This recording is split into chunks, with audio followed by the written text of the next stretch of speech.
नमस्कार, बेहद जरूरी है देख रहे हैं आप, आपके साथ मैं धर्मराज सिंह।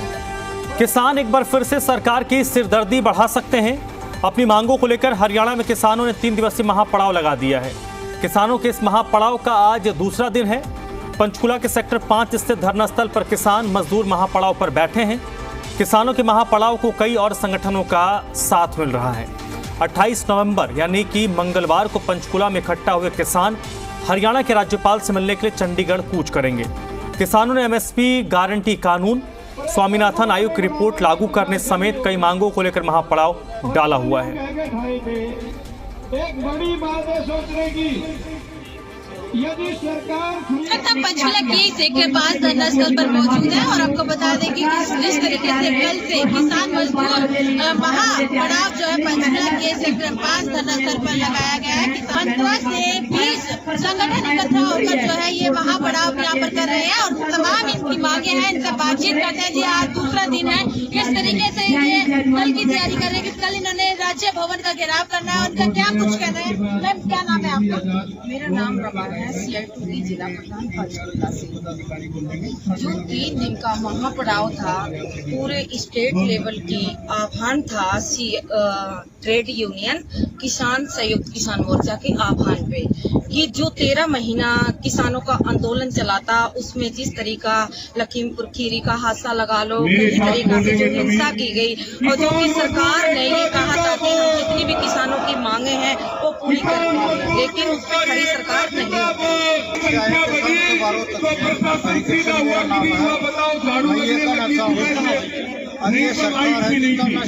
साथियों, बड़ी बात यह है कि 3 काले कानूनों के वापसी के समय सरकार ने वादे किए थे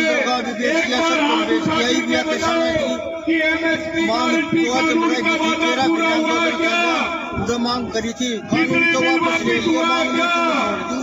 लखीमपुर खीरी में न्याय मिला क्या? हमारी कोई बात पूरी हुई है क्या? कोई काम नहीं करती।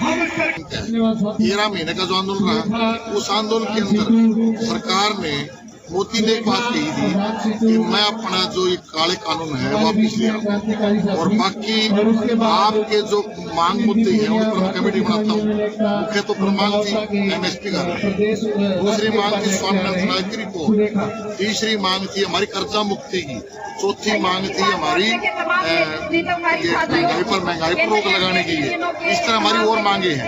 और पावर बिल 2022 जो सरकार पास करी है, क्योंकि उसके पास होने के बाद में सारा का सारा जो पब्लिक सेक्टर है बिजली का वो प्राइवेट हो जाएगा।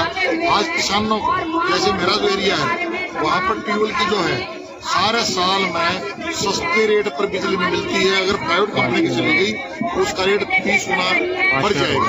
इन बातों को लेकर के किसान आज आंदोलन कर।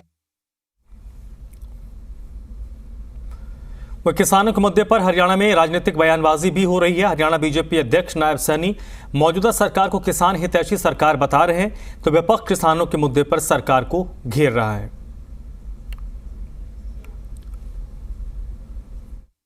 नरेंद्र मोदी की सरकार किसानों को खुशहाल, किसानों को मजबूत करने के लिए काम कर रही है। 12.5 करोड़ किसानों के खाते के अंदर एक साल में 6,000 रुपया पहुंचाने का काम ये नरेंद्र मोदी की सरकार ने किया है। किसानों के एमएसपी को लगातार बढ़ाने का काम नरेंद्र मोदी की सरकार ने किया है। आज अगर हम अंतर्राष्ट्रीय स्तर के ऊपर डीएपी और यूरिया का भाव देखें कि वो 1200 से डबल 2400 रुपये पे चला गया है, परंतु उसके ऊपर सब्सिडी दे करके नरेंद्र मोदी जी ने अपने किसानों को कंट्रोल रेट के ऊपर देने का काम नरेंद्र मोदी की सरकार ने किया है। मेरा किसान अपनी फसल को एक स्थान से दूसरे स्थान के ऊपर बेच सके, आसानी से बेच सके, उसको लाभकारी मूल्य मिले। किसान रेल चलाने का पहली बार काम अगर किसी ने किया तो नरेंद्र मोदी जी ने किया है।